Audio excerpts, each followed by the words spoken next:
Hello everyone. பண்டிகைகள் எப்பயுமே நம்மளை ரொம்ப சந்தோஷமாகவும் புத்துணர்ச்சியாகவும் வச்சுக்கும் இல்லையா? அது மாதிரி இந்த இந்த பண்டிகை கூட நம்மளை ரொம்ப நம்மளோட மனசு இருளில் இருந்து நம்மளை வெளிச்சத்தில் கொண்டு வரதுக்கான ஒரு நல்ல பண்டிகைன்னு சொல்லலாம். நம்மளோட கார்த்திகை தீபம்.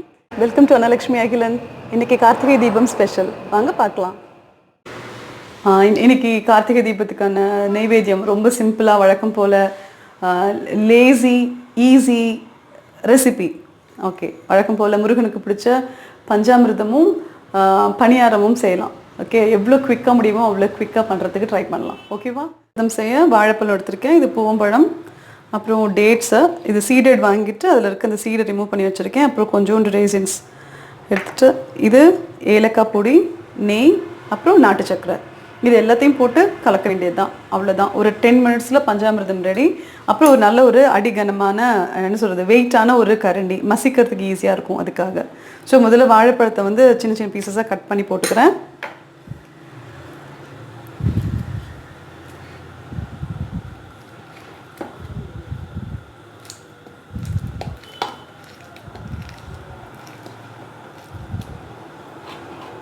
இது ஆக்சுவலாக பூவம்பழம் நல்லாயிருக்கும். இதை விட ரஸ்தாளி ரொம்ப நல்லாயிருக்கும்.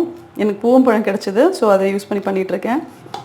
இதுலேயும் லைட்டாக ஒரு சின்னதாக ஒரு புளிப்பும் இனிப்பும் சேர்ந்து இதுவும் நல்லா தான் இருக்கும். மலை வாழைப்பழம்னு சொல்லுவாங்க. அது ஆக்சுவலாக அந்த பழனியில் கிடைக்கிற ஒரு ஒரு நல்ல ஒரு ரகமான பழம். அதோட நல்ல ஸ்மெல் ஒன்று இருக்கும். நம்ம கிடைக்கிற இந்த பழத்தை விட அந்த இது கொஞ்சம் டேஸ்ட் நல்லா இருக்கும்னு சொல்லுவாங்க. பட் நம்மக்கிட்ட என்ன இருக்கோ அதை வச்சு தான் நம்ம பண்ண முடியும். இது முருகனுக்கு விசேஷம்னு சொல்லுவாங்க. ஆனால் நம்மளோட நைவேத்தியத்துக்கு பின்னாடி எல்லாமே சயின்டிஃபிக் ரீசன்ஸ் தான். எப்பயுமே நம்மளோட நைவேத்தியம் ஒரு கம்ப்ளீட் ஃபுட்டுன்னு சொல்லுவாங்க. ப்ரோட்டீன், கார்போஹைட்ரேட், அயன், அதே மாதிரி மற்ற நியூட்ரியன்ஸ் எல்லாமே பேலன்ஸாக இருக்க மாதிரி தான் இருக்கும். இதில் கூட பாருங்களேன், நிறைய ஜாகரி, ஹனி, அப்புறம் டேட்ஸ், இது எல்லாமே நல்ல ஒரு அயன் கண்டென்ட் கொடுக்கறது தான். ஸோ நல்ல பழத்தை குட்டி குட்டியாக கட் பண்ணியாச்சு.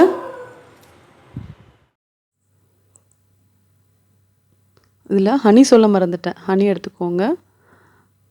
இது எல்லாமே உங்களுக்கு எவ்வளோ அந்த ஸ்வீட் எவ்வளோ தேவையோ அவ்வளோ ஆட் பண்ணணும். பஞ்சாமிர்தம் பேசிக்காக ஸ்வீட்டு. நிறைய ஸ்வீட் பிடிச்சா நிறைய ஹனி, நிறைய ஜாகரி ஆட் பண்ணிக்கோங்க.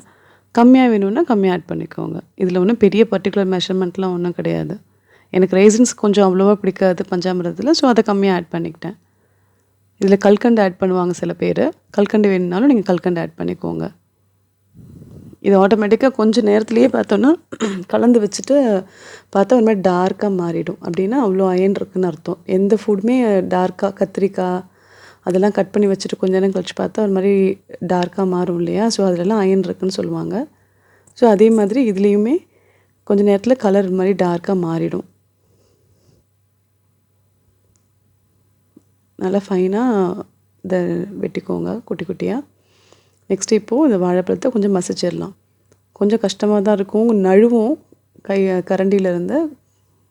கொஞ்சம் அந்த பேசினை நல்லா ஸ்ட்ரைட்டாக வச்சுட்டு நல்லா அழுத்தி பிடிச்சிட்டு மசிங்க, வந்துடும். கை போட்டு மசித்தா சீக்கிரம் கெட்டுடும். ஒரு மாதிரி முறையாக வரும் இல்லையா? அந்த மாதிரி வரும். ஸோ பெட்டர் நீங்கள் கரண்டி போட்டுக்கோங்க. இது ஒரு நாள் இல்லை 2 நாள் நம்ம வெளியில் வச்சுக்கலாம். ஃப்ரிட்ஜில் வேணாலும் ஸ்டோர் பண்ணிக்கோங்க. இது குழந்தைங்களுக்கு அடிக்கடி செஞ்சு கொடுங்க. நல்ல ஒரு ஹெல்த்தியான ஃபுட் தான் இதுவும். இப்போ தேவையான எல்லாம் ஆட் பண்ணியாச்சு.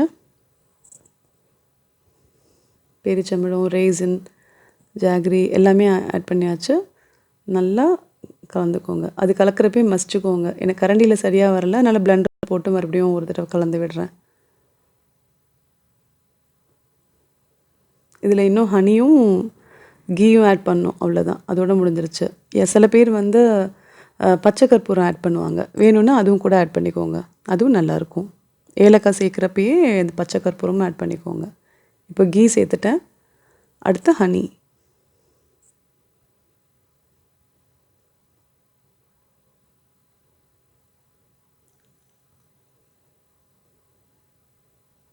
அப்புறம் கொஞ்சம் ஏலக்காய் பொடி. அவ்வளோதான். மறுபடியும் ஒரு தடவை நல்லா கலந்து விட்டுட்டிங்கன்னா முடிஞ்சிருச்சு. அவ்வளோதான், பஞ்சாமிர்தம் ரெடி குயிக்காக.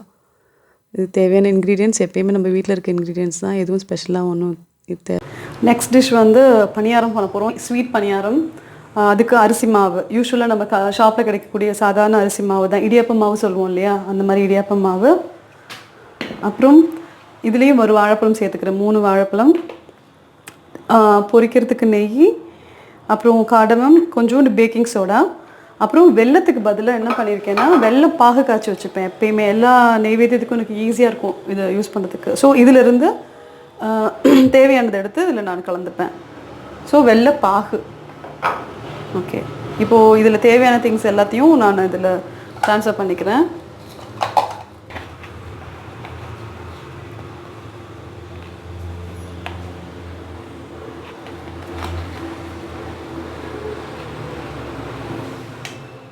நெக்ஸ்ட் வந்து வாழைப்பழம். வாழைப்பழம் நல்லா கனிஞ்ச பழமாக எடுத்துக்கோங்க. இது எல்லாத்தையுமே நம்ம மிக்சியில் தான் போட போகிறோம், ஈஸியாக இருக்கும் எல்லாம் நல்லா ஃபைனாக மிக்ஸ் ஆகிறதுக்காக. ஸோ ஒரு 3 வாழைப்பழம் எடுத்திருக்கேன். கிட்டத்தட்ட ஒரு 250 ml கப்பில் எடுத்தேன் ஒரு மாவு. ஸோ அந்த குவான்டிட்டி எடுத்துக்கோங்களேன், ஒரு பெரிய டம்ளர் அளவுக்கு, ஃபுல் டம்ளர். அப்புறம் ஒரு பேக்கிங் சோடா ஒரு 2 பிஞ்சஸ் எடுத்துக்கோங்க, 2 பிஞ்சஸ்னு வச்சுக்கோங்களேன் பேக்கிங் சோடா. அப்புறம் ஏலக்காய் பொடி. இது எல்லாத்தையுமே இதில் மொத்தமாக போட்டுறேன்.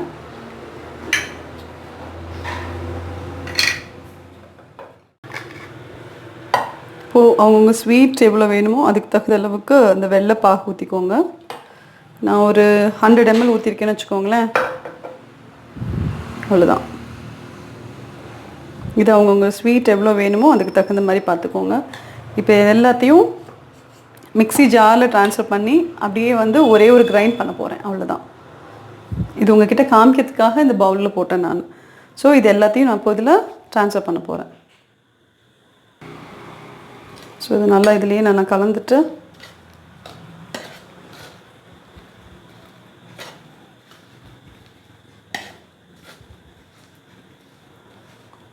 இது இந்த வாழைப்பழத்தில் இருக்கக்கூடிய இந்த ஈரப்பதத்துக்கே வந்து இதுவாகிடும்.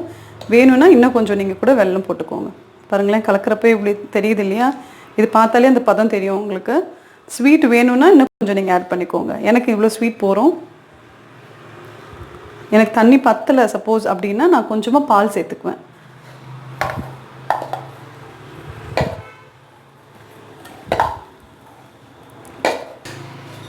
இப்போ இது மூடி அரைச்சிக்கோங்க. ஸோ இந்த மாதிரி நல்லா திக்காக வந்திருக்கு. இதில் கொஞ்சமாக பால் மட்டும் சேர்த்துக்கோங்க.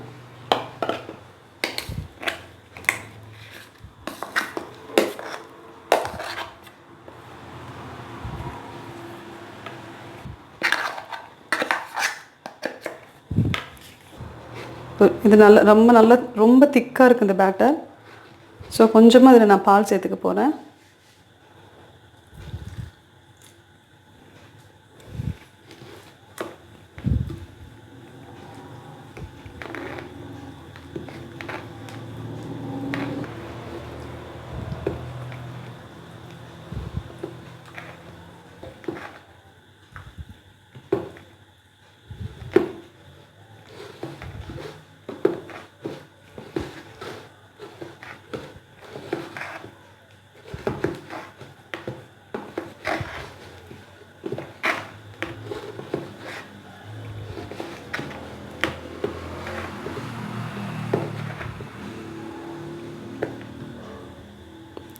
இதுதான் இதோட கன்சிஸ்டன்சி. இது பர்ஃபெக்டாக இருக்கும். இப்போ ஸ்டவ் ஆன் பண்ணிக்கிறேன்.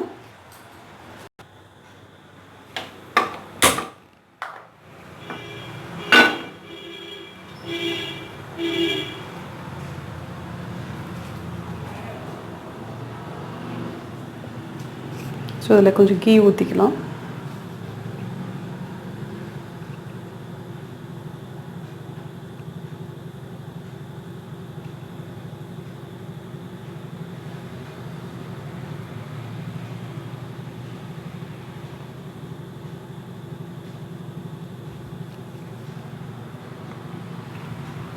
கொஞ்சம் சூடாகட்டும். இதில் வச்சுக்கலாம். வச்சுட்டு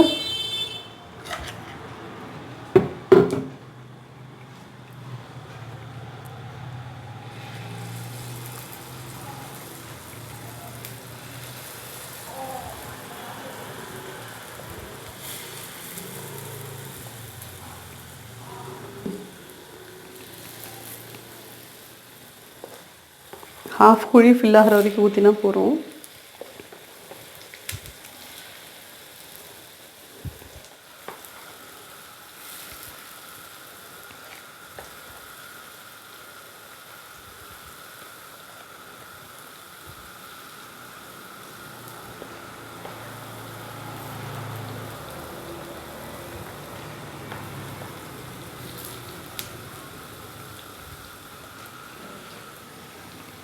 இப்போ கொஞ்சம் சிம்மில் வச்சுட்டு மூடி போட்டுருங்க.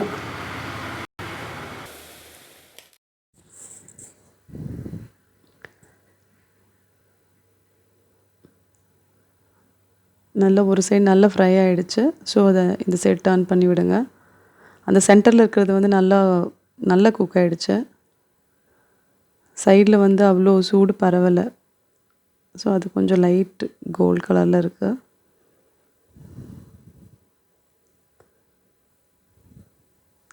உங்களுக்கு ரெகுலராக நீங்கள் யூஸ் பண்ணுற மாவு இருந்தால் கூட போகிறோம். இடியாப்ப மாவு இல்லைன்னா கூட பிரச்சனை இல்லை. ரெகுலர் மாவை வந்து நீங்கள் யூஸ் பண்ணிக்கலாம். நான் இந்த நல்ல ப்ரௌனாக இருந்ததை வந்து இந்த சைடு டர்ன் பண்ணுறேன். ஏன்னா அது சூடு பற்றாமல் இருக்கிறதுனால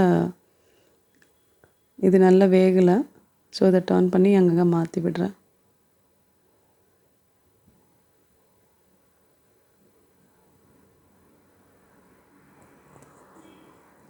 இதுவும் சட்டுன்னு பண்ணிடலாம். 15-20 மினிட்ஸ்குள்ளார பண்ணிடலாம்.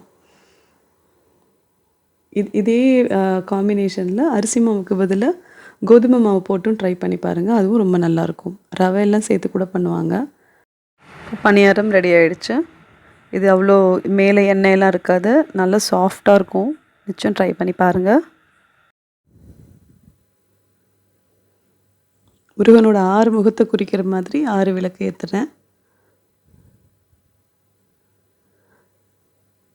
இங்கே பூஜையில் இருக்க இந்த முருகன் வந்து கிட்டத்தட்ட ஒரு 100 வயசுக்கு மேலே இருக்கும். இவருக்கு 100 வருஷத்துக்கு மேலே எங்கள் கூட வசிக்கிறார். இவர் 3வது தலைமுறையாக என் கையில் வந்திருக்கார். இவர்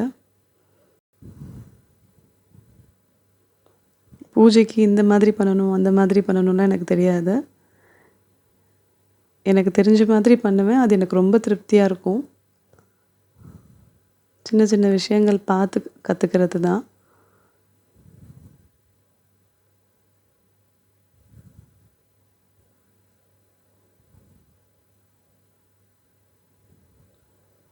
இவ்வளோ பிரகாசமாக இருக்குல்ல. கோட்டி சூரிய பிரகாசம்.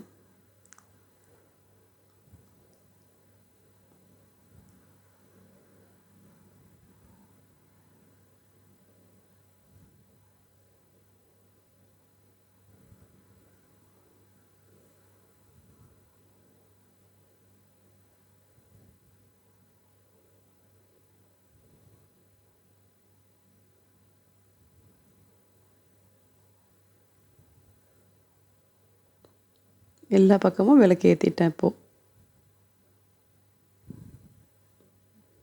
பார்க்கவே ஜெகஜோதியாக இருக்குது. ஏறுமயிலேறி விளையாடு முகம் ஒன்று, ஈசனுடன் ஞான மொழி பேசும் முகம் ஒன்று, கூறுமடியார்கள் வினை தீர்த்த முகம் ஒன்று, குன்றுருவ வீழ் வாங்கி நின்ற முகம் ஒன்று, மாறுபடு சூரரை வதைத்த முகம் ஒன்று, வள்ளியை மனம் புணர வந்த முகம் ஒன்று, ஆறு முகமான பொருள் நீயருள வேண்டும், ஆதியருணாச்சலம் அமர்ந்த பெருமானே. எல்லா விளக்கும் முருகனுக்காக வெயிட் பண்ணிட்டு இருக்கு. எப்போ முருகன் வருவாருன்னு இல்லை, அந்த மாதிரி தானே இருக்குது. வீட்டுக்கு கிட்ட இருக்கக்கூடிய கோயிலில் இந்த கார்த்திகை அதுவுமா அந்த சொக்கப்பனை கொளுத்துதல் அப்படின்னு ஒரு நிகழ்ச்சி நடக்கும். அது பண்ணியிருந்தாங்க. நானே இதான் ஃபஸ்ட் டைம் பார்க்குறேன். அந்த பனையெல்லாம் அழகாக கூடாரம் மாதிரி அடுக்கி அதுக்கு வந்து தீ வச்சிட்ருக்காங்க. ஸோ அது நல்லா கொழுந்து விட்டு பிரகாசமாக எரியுது. இது ஒரு ஐதீகம். இதுக்கு பின்னாடி என்ன தாத்பரியம் இருக்குன்னு தெரியல. ஆனால் அங்கே இருந்தவங்கள்ட்ட கேட்டேன். இது நல்லா எரிஞ்ச பிறகு இதில் இருக்கக்கூடிய அந்த கட்டையெல்லாம் எடுத்துகிட்டு போய் வயலில் வைப்பாங்களாம். நல்ல விளைச்சல் வரும் அதுக்காகவும், கண் திருஷ்டி போகிறதுக்காகவும். இதுக்கான தாத்பரியம் இதுவாக கூட இருக்கலாம். யோசிச்சு பாருங்களேன். நல்ல குளிர்காலம் இல்லையா இந்த மாதம். ஸோ அதுக்கு நல்ல ஒரு வெப்பம் உருவாக்குறதுக்காக உருவாக்கப்பட்ட முறையாக கூட இருக்கலாம் அது. ஆனால் சட்டுன்னு மனசில் இருக்க இருள் எல்லாம் வெளியில் இருக்க வெளிச்சத்தை பார்த்ததும் எல்லாம் பறந்து ஓடிடுதில்ல. நிஜமாக அதை பார்க்குறப்ப அப்படி தான் இருந்தது. திபு திபுன்னு எரியிறப்போ.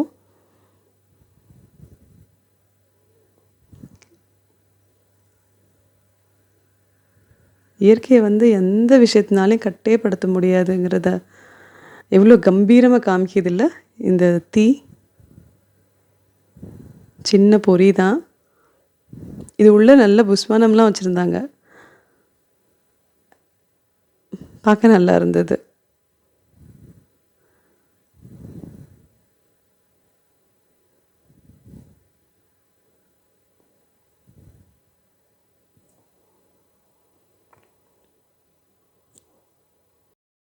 இது ஒரு ஸ்பெஷல் கார்த்திகை தீபம் ஃபோட்டோ. இது நானும் என்னோடய ஹஸ்பண்டும். இது 2015 ஃப்ளட் வந்த அன்னைக்கு கொண்டாடின கார்த்திகை தீபம். அந்த ஃப்ளட் அண்ட் கான்சிக்வன்சஸ் அப்படியே ஞாபகத்துக்கு வரும் இந்த ஃபோட்டோ பார்க்குறப்பெல்லாம்.